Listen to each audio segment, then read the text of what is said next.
Good morning. तर आज आपल्या सिरीजचा डे 34 आहे. टाइम कमी आहे, त्यामुळे चला सुरू करूया आपल्या आजच्या लेक्चरला. संसदेच्या संयुक्त बैठकीचे नेतृत्व करण्यासाठी अध्यक्ष अनुपस्थित असल्यास त्या बैठकीचे संयोजन कोण करते? संयोजन म्हणजेच नेतृत्व. कोण करतात? तर लोकसभेचे उपाध्यक्ष करतात. जे संयुक्त बैठक असते, संयुक्त बैठक कोणामध्ये असते?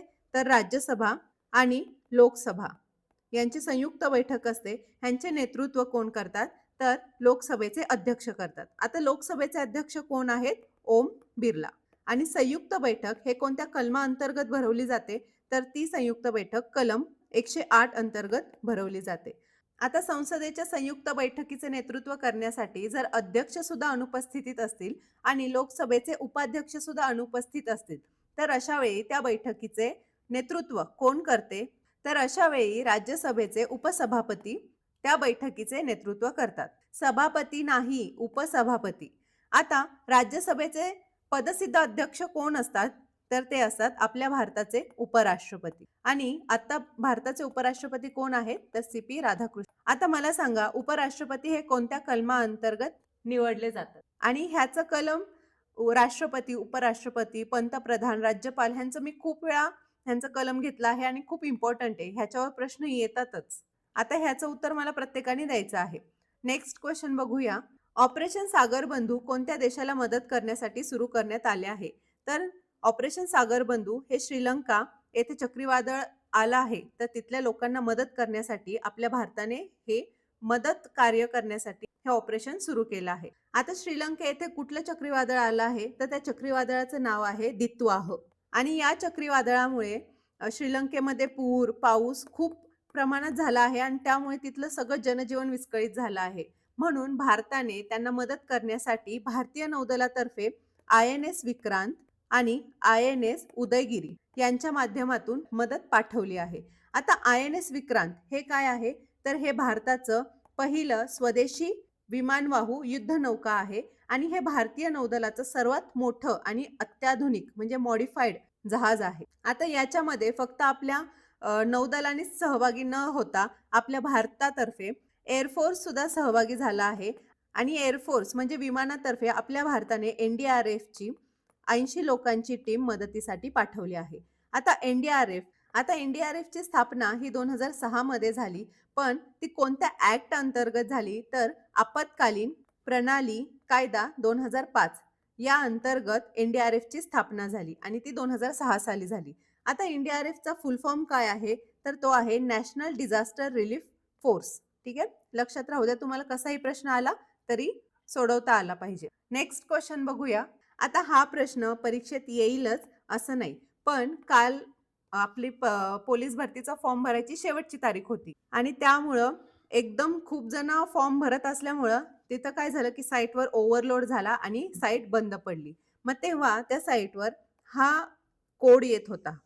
मग मी सर्च केलं की हा कोड नेमका काय आहे आणि तसं बघायला गेलं तर बऱ्याच वेळा आपल्या साईटवर 404, 400, 500 असे बरेचसे कोड येतात. मग त्या कोड मागे एक स्पेसिफिक अर्थ असतो. तर तो अर्थ काय आहे ते बघूया. आपला प्रश्न आहे HTTP एरर 503 याचा अर्थ काय आहे? तर ओव्हरलोड किंवा सर्व्हर तात्पुरते उपलब्ध नाही असा त्याचा अर्थ आहे. आता सर्व्हर एरर 404 याचा अर्थ काय आहे? की विनंती केलेले वेब पेज मिळत नाही किंवा फाईल सापडत नाही, म्हणतात वेब पेज नॉट फाउंड ते वालं. पुन्हा 400 हे काय आहे? तर हे आहे बॅड रिक्वेस्ट किंवा चुकीची विनंती, म्हणजे तुम्ही URL वगैरे जे टाकलं आहे तर तोच चुकीचा आहे. 500 काय आहे? तर इंटरनल सर्व्हर एरर.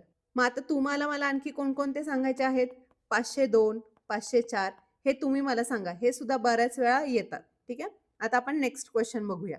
आपला नेक्स्ट क्वेश्चन आहे ह्युमन डेव्हलपमेंट रिपोर्ट 2025 मध्ये भारताचे स्थान कितवे आहे? तर कितवे आहे? 130वे आहे.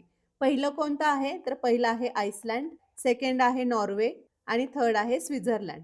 तर हे कसं लक्षात ठेवायचं? INS असं लक्षात ठेवायचं. आणि शेवटून पहिला आहे साऊथ सुदान. लास्टला कोणते आहेत? तर लास्टला सगळे आफ्रिकेचेच देश आहेत. आपल्या भारताचा 130वा रँक आहे किती देशांपैकी? तर 193 देशांपैकी. किती देश सहभागी होतात असं जरी विचारलं तरी तुम्हाला आलं पाहिजे. आणि हा रिपोर्ट कोण देतं? तर युनायटेड नेशन डेव्हलपमेंट प्रोग्राम म्हणजे UNDP मानव विकास अहवाल संयुक्त राष्ट्र विकास कार्यक्रम हा देतो. ठीक आहे, लक्षात राहू द्या. आता आपण नेक्स्ट क्वेश्चन बघूया. आपला नेक्स्ट क्वेश्चन आहे 2011च्या जनगणनेनुसार आपल्या देशातील लिंग गुणोत्तर किती आहे? आपल्या देशाचे लिंग गुणोत्तर आहे 1000 पुरुषांमागे 943 स्त्रिया किंवा महिला. म्हणजेच काय की जे 57 पुरुष आहेत त्यामधले त्यांना लग्नासाठी मुलीच भेटत नाही आणि तसं त्यांनी ठरवलं तर ते एकमेकांसोबत लग्न करू शकतात. लिंग गुणोत्तर सगळ्यात जास्त कुठं आहे तर ते आहे केरळ येथे आणि सर्वात कमी कुठे आहे तर सर्वात कमी आहे हरियाणा येथे. ठीक आहे, लक्षात राहू द्या, कमी कुठे आणि जास्त कुठे आणि कमी कुठे. आणि लिंग गुणोत्तर सुधारण्यासाठी कोणती मोहीम हाती घेतली आहे तर बेटी बचाओ बेटी पढाओ ही मोहीम हाती घेतली आहे. आणि ही मोहीम सुरू कधी झाली तर 22 जानेवारी 2015ला ही मोहीम सुरू झाली आहे. ठीक आहे, नेक्स्ट क्वेश्चन बघूया. महात्मा गांधी राष्ट्रीय रोजगार हमी योजना कोणत्या वर्षी सुरू करण्यात आली? तर ही योजना 2005 मध्ये सुरू झाली. National rural employment guarantee act हा कधी सुरू झाला तर 2005 मध्ये. पण Mahatma Gandhi national rural employment guarantee act हे नाव कधी देण्यात आलं तर 2009 मध्ये देण्यात आलं. अगोदर फक्त नरेगा होतं, नंतर महात्मा गांधी यांचं नाव 2009 मध्ये देण्यात आलं. आता याच्यामध्ये काय असतं की एका वर्षात ग्रामीण कुटुंबातील आर्थिक वर्षात म्हणजे एका वर्षात किमान 100 दिवस तरी त्यांना रोजगाराची हमी देण्यात येते, म्हणजेच रोजगार दिला जातो. ह्याच्यासाठी अट फक्त असते की तो व्यक्ती प्रौढ असावा, म्हणजेच काय की 18 वयापेक्षा जास्त वय असावं. आता आपण नेक्स्ट क्वेश्चन बघूया. खालीलपैकी कोणाचा परमाणु क्रमांक म्हणजेच ॲटॉमिक नंबर हा 1 आहे? तर कोणाचा आहे? हायड्रोजन. आता यामागे प्रश्न कसे विचारले आहेत की उदासीन एलिमेंट्स कोणते असतात? उदासीन वायू. उदासीन वायू यालाच इंग्लिशमध्ये नोबेल गॅस एलिमेंट्स म्हणतात. आता हे सगळ्यांना आठवलं असेल कारण बऱ्याच वेळा नोबेल गॅसच म्हटलं जातं. आणि ह्यांचा ग्रुप कोणता आहे पिरियडिक टेबलमध्ये तर ग्रुप 18. आणि ते कोणकोणते आहेत तर त्यांचं नाव आहे helium, neon, argon, krypton, xenon आणि रेडॉन. लक्षात राहू द्या, यामध्ये कोणताही जर एलिमेंट विचारला तरी तुम्हाला आला पाहिजे कारण ह्याच्यावर नोबेल गॅस एलिमेंटवर प्रश्न विचारले आहे. आता आपण नेक्स्ट क्वेश्चन बघूया. आता आतापर्यंत मी जे क्वेश्चन्स घेतले आहेत ना ते एक तुम्हाला डिरेक्शन दाखवायला क्वेश्चन घेतले आहेत. त्या प्रश्नापासून तुम्हाला कमीत कमी 5-5 प्रश्न बनवायचे आहेत आणि त्या प्रश्नाच्या रिलेटेड अवतीभोवती जेवढं तुम्हाला डीपमध्ये जाता येईल ना तेवढं डीपमध्ये जाऊन तुम्हाला त्याचा स्टडी करायचा आहे. आता आपले डेली 25 ते 30 प्रश्न होतात, पण त्यातून तुम्हाला 100 तरी कमीत कमी प्रश्न करायचे आहेत. आता आपली 60 डेज सिरीज आहे बरोबर, म्हणजे 60 दिवसांचे किती होणार तुमचे 100 असे दररोज तुम्ही प्रश्न बनवले तर 6000 प्रश्न होणार. आणि क्वेश्चन आपल्याला किती येतात एक्झामला 100 मार्कांचे येतात. मग हे 6000 प्रश्न म्हणजे तुम्ही प्रत्येक टॉपिकला तुम्ही टच करून आलेले असणार. चला मग आपण आपला नेक्स्ट क्वेश्चन बघूया. गणपतीची मिरवणूक आमच्या घरावरून गेली या वाक्यातील धन्वार्थ कोणता? आता मिरवणूक आमच्या घरावरून पुढे गेली म्हणजेच काय की आमच्या घराच्या पुढे निघून गेली. ह्याचा धन्वार्थ आहे लक्षार्थ. लक्षणांमध्ये काय होतं की शब्दाचा मूळ अर्थ न घेता त्याच्या सिमिलर किंवा त्याच्याशी सुसंगत असा दुसरा अर्थ घेतला जातो, म्हणजे त्याच्यातून दुसऱ्या अर्थाचा बोध होतो. हे आहे लक्षण शब्दशक्ती. आता उदाहरणार्थ काय लक्षणाचं आणखी सांगायचं झालं तर मी शेक्सपियर वाचला. मी शेक्सपियर वाचला म्हणजे काय मी अंतर्ज्ञानी आहे का? नाही, मी शेक्सपियर वाचला म्हणजे मी शेक्सपियरचं पुस्तक वाचले. आणखी आमच्या घरावरून हत्ती गेला. हा घरावरून हत्ती गेला म्हणजे तुमच्या टेरेसवरून गेला का? नाही, तुमच्या घरासमोरून हत्ती गेला. असाच ह्याचा अर्थ आहे की गणपतीची मिरवणूक आमच्या घरावरून पुढे गेली म्हणजे आमच्या घराच्या समोरून आमच्या घराहून पुढे गेली. समजलं? ठीक आहे. आता नेक्स्ट क्वेश्चन बघूया. रामा जलद वाचतो व रामा फार उतावळा आहे ही वाक्ये कोणत्या अव्ययाची उदाहरणे आहेत? आता व्यवस्थित पाहिलं तर जलद आणि फार हे काय आहेत तर हे क्रियाविशेषण अव्यय आहेत. पण व हे काय आहे? हे उभयान्वयी अव्यय आहे. म्हणून आपलं उत्तर काय येणार की क्रियाविशेषणही येणार आणि उभयान्वयी येणार. जर हे दोन्हीपैकी एक असेल तर एक उत्तर येईल आणि जर दोन्ही असतील तर 1 व 3 हे उत्तर येईल. ठीक आहे. मी ऑप्शन मध्ये माझ्याकडून एडिट करताना चुकून राहिलं ते. ऍक्च्युली मी हा ऑप्शन टाकला होता 1 व 3. कारण राम जलद वाचतो. जलद आणि फार हे काय आहेत? क्रियेबद्दल अधिक माहिती सांगतायत म्हणून ते क्रियाविशेषण अव्ययी होतात आणि व ह्यानी ते दोन वाक्य जोडली गेली आहेत म्हणून ते उभयान्वयी अव्ययही होते. ठीक आहे. आता नेक्स्ट क्वेश्चन बघूया. समासाचा विग्रह करताना ज्या ज्या विभक्ती प्रत्ययांचा संबंध येतो त्यावरून तत्पुरुष समासाचे प्रकार पडतात. खालील चतुर्थी तत्पुरुष समासाच्या प्रकारचे उदाहरण अचूक सांगा. आता वादग्रस्त, वादाने ग्रस्त, ने, ए, शी, नि, ही, इश ही कोणती आहेत? नि, ही, ई ही कोणत्या विभक्तीचे प्रत्यय आहेत? हे तृतीय विभक्तीचे प्रत्यय आहेत. स्वर्ग प्राप्त म्हणजेच काय की स्वर्गाला प्राप्त हे कोणते आहेत? स, ला, ते, स, ला, ना, ते हे द्वितीय सुद्धा आहेत आणि चतुर्थी सुद्धा आहेत. आणि डोईला जड, ला हे पण काय आहेत? हे पण सेम आहे. भक्तीने वश, ने म्हणजेच काय की हेच पुन्हा नेशी, निही. आणि बाकीची माहिती आहे ना, ऊन, होऊन, चाचीचे, चेचाची. पुन्हा सप्तमीचा काय आहे? तैया, तैया. आणि संबोधन कशाचं आहे? संबोधनचं नो आहे. आता हे जे द्वितीय आणि चतुर्थी ह्याची वाक्य कशी ओळखायची? तर जेव्हा चतुर्थी आणि द्वितीय या विभक्तीचे प्रत्यय हे सारखे आहेत, पण द्वितीयाचा जो कारकार्थ आहे तो आहे कर्म आणि द्वितीयाचा, आणि चतुर्थीचा कारकार्थ काय आहे? तर तो आहे दान किंवा भेट. म्हणजेच काय की संप्रदान, म्हणजे एखादी गोष्ट दुसऱ्या गोष्टीला वाहून जाणे किंवा दान करणे किंवा भेट देणे असा अर्थ आहे. आता स्वर्गाला प्राप्त म्हणजेच काय की तो स्वर्गाला प्राप्त झाला, तो स्वर्गाला दान गेला. म्हणून इथे चतुर्थी तत्पुरुष समास प्रकारचे उदाहरण कोणते असेल? तर स्वर्ग प्राप्त. आता डोईला जड, डोई हे काय असेल? कर्म असेल, किंवा तो कोणताही असं दान होत नाहीये किंवा संप्रदान भेट जात नाहीये, म्हणून डोईला जड हे उत्तर येणार नाही. आपलं उत्तर येईल स्वर्गाला प्राप्त. जेव्हा चतुर्थी आणि द्वितीय अशामध्ये आपल्याला कन्फ्युजन होत असेल ना, तर हे त्यांचं कारकार्थ लक्षात ठेवायचं असतं. ठीक आहे. द्वितीयाचा कारकार्थ कर्म आहे आणि चतुर्थीचा कारकार्थ संप्रदान म्हणजेच काय की दान किंवा भेट जाणे असं. नेक्स्ट क्वेश्चन बघूया. गळ्याशी येणे या वाक्प्रचाराचा अचूक अर्थ असलेला पर्याय ओळखा. गळ्याशी येणे म्हणजेच काय की अंगलट येणे. एकदम म्हणतो ना, आपल्या नाकातोंडाशी घास आला किंवा माझ्या गळ्याशी आलं होतं ते प्रकरण पण ते निस्तरलं वगैरे, याचाच अर्थ काय की अंगलट येणे. लचांड मागे लागणे ह्याचा वेगळा अर्थ आहे, पण गळ्याशी येणे म्हणजे अंगलट येणे. ठीक आहे. नेक्स्ट क्वेश्चन बघूया. पुढील पैकी न्यूनत्व बोधक वाक्य कोणते ते ओळखा. कोणतं आहे? तुम्ही स्वतः या किंवा गड्याला पाठवा. किंवा आहे म्हणजे न्यूनत्व नाही. रामा, गोविंदा व विष्णू व हे उभयान्वयी आहे. यंदा पुष्कळ पाऊस पडला, परंतु, परंतु, किंतु वगैरे जेव्हा असेल तेव्हा ते न्यूनत्व बोधक वाक्य असतं. घोडा हा चपळ व उमदा प्राणी आहे, व हे काय आहे? उभयान्वयी आहे, म्हणजे आपलं उत्तर आलं 3. ठीक आहे. नेक्स्ट बघूया. निर्मला तिच्या नोकरी करणाऱ्या सुनेचा सगळा त्रास सहन करते, कारण योग्य म्हणीचा वापर करा. ही खूप इंटरेस्टिंग म्हण आहे, मला तर खूप आवडली जेव्हा मी हा प्रश्न पाहिला.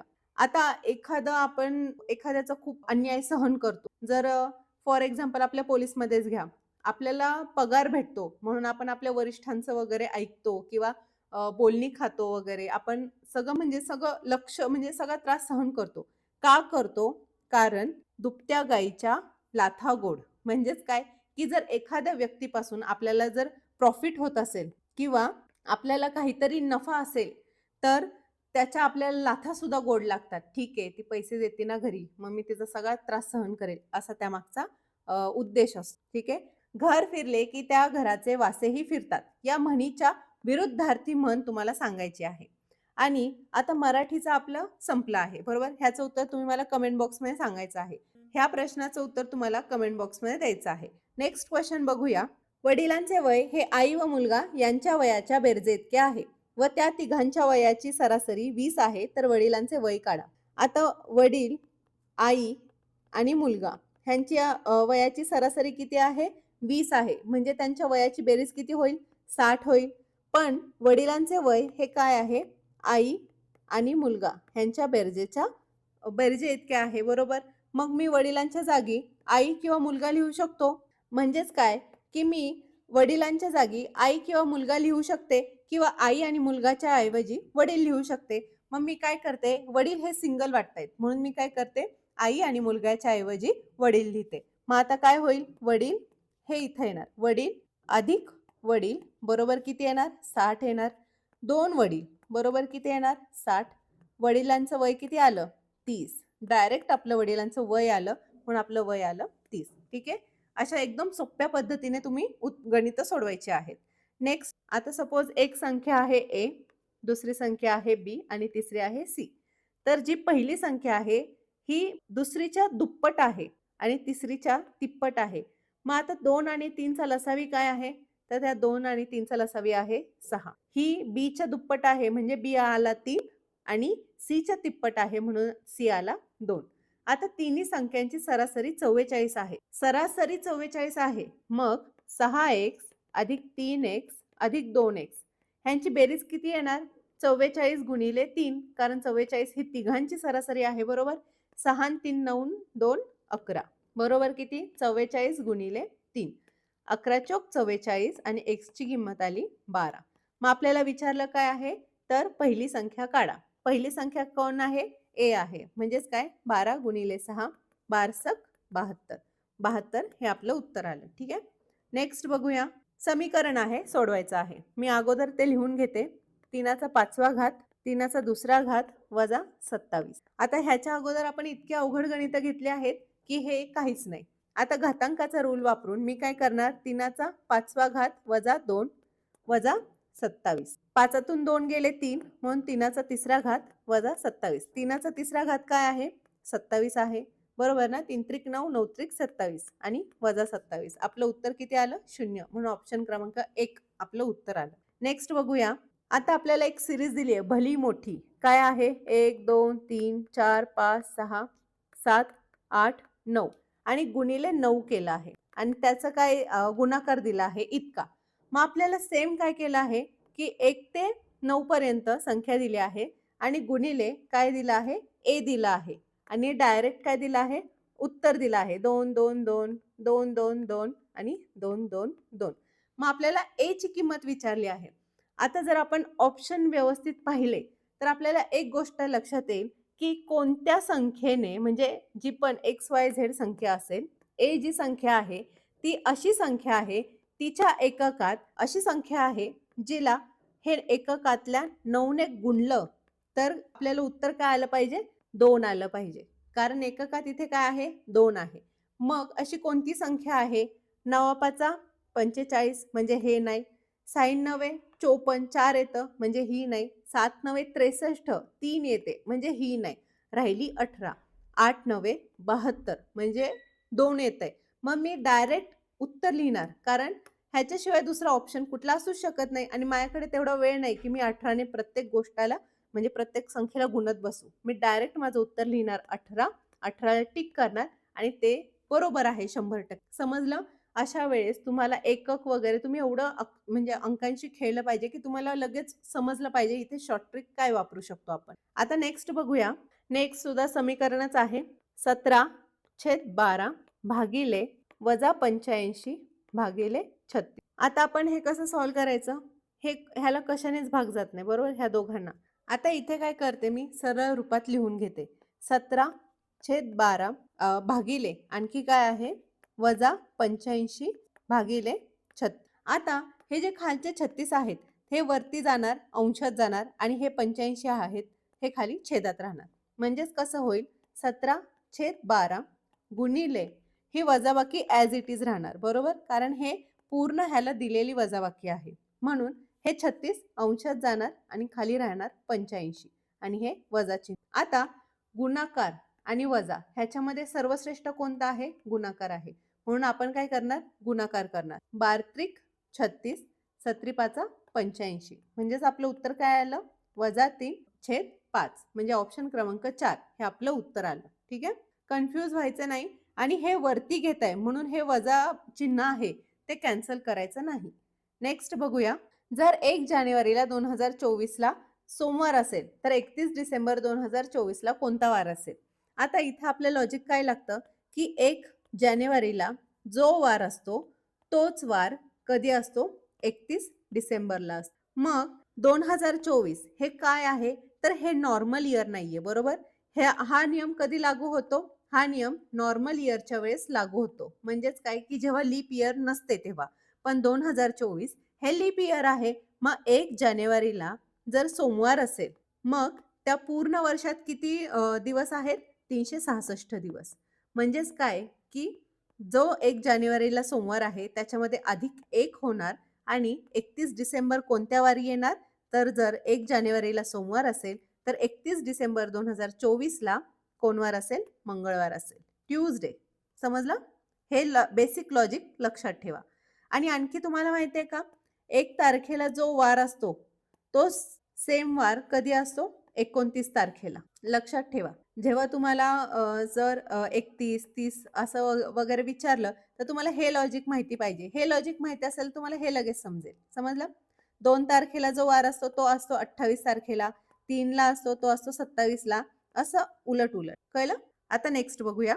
आपल्याला विधानं दिली आहेत आणि आपल्याला त्याचे निष्कर्ष शोधायचे आहेत. काय आहे? सर्व पुस्तक वह्या आहेत. सर्व पुस्तक काय आहेत? वह्या आहेत. काही वह्या पेन आहेत. काही वह्या पेन आहे. मग निष्कर्ष काय आहेत की काही पुस्तके पेन आहेत. आपल्या उघड्या डोळ्यांनी असं काय दिसतंय का? नाही. ह्यांच्या दोघांबद्दल इथे काय विधान केले आहे का? नाही. म्हणून हे उत्तर येणार चूक. कोणताही पेन पुस्तक नाही. आता आपल्याला असं विधान केलं आहे का? नाही. आपल्याला असं डोळ्यांदेखत दिसतंय का? नाही. पण जेव्हा सिमिलर एलिमेंट्स असतात म्हणजे पुस्तके, पेन आणि ते दोघेही इंडिव्हिज्युअली नाही असतात, तेव्हा आपलं उत्तर येतं ईदर ऑर किंवा दोन्हीही असत्य. आता ह्याच्यामध्ये ईदर ऑर म्हणजेच काय की हे किंवा हे असं नाहीये. बरोबर? हॅलो? हा निघते, 5 मिनिटात निघते. हा. कशी आहात? बसने. सरांना म्हणा मी जात. हां. यालाच इंग्लिशमध्ये काय म्हणतात? Either or. आणि आता सध्या अशा टाईपचे क्वेश्चन जास्त वेळा विचारले जातात. आता हे जे क्वेश्चन घेतले आहेत, हे जुन्या क्वेश्चन पेपरमधले आहेत. त्याच्यामुळे ईदर ऑर क्वेश्चन नाहीये. एकतर येईल दोन्ही असत्य किंवा दोन्ही सत्य. आता दोन्ही सत्य असू शकत नाही, कारण आपल्याला पुस्तक आणि पेन ह्याचा काहीही उल्लेख केलेला नाही. त्याच्यामुळे दोन्ही असत्य हे उत्तर येईल.